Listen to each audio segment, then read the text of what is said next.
Chronological Bible in a Year, day 127. We are back in the story of David, and this is a fascinating story. David realizes, I have this amazing palace, and God's in a tent. What have I been thinking? And David has this epiphany. He's like, I need to make an amazing temple, a house of cedar for God. And, I just imagine the dreams of grandeur summoning, these great architectures and getting the royal woodcutters in place.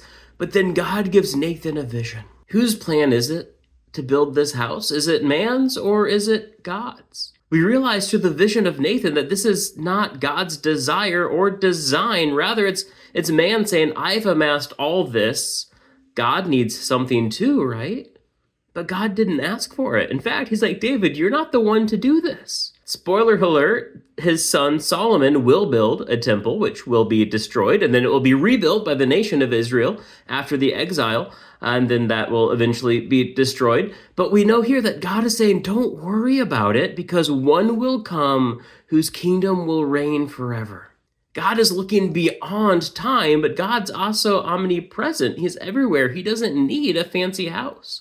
A good friend of mine and I were once complaining about how us Protestants don't have nearly as cool churches as some high church Catholics and Orthodox people, and we were a little jealous. There's an element of saying, our God is so great, we want to honor him with this great thing. But here God is telling David, just worship me. Focus on me. Be a man who follows me, not who decides what I need. And how often do we fall into the same trap? I need to do this for God. I need to do that for God. No, we need to do what God wants us to do for his kingdom. But we need to discern what God wants, not decide what we think he wants. So here's a question for us today. How can we be a people who seek first God's will before we act? How can we be a people who don't start building a house before we consult God about the foundations? I would love to hear your thoughts. What are some ways that you come before God in preparation before a decision? Let's be a people who follow God, not who try to lead him. I'm looking forward to jumping back into the Psalms tomorrow. But until then, God bless.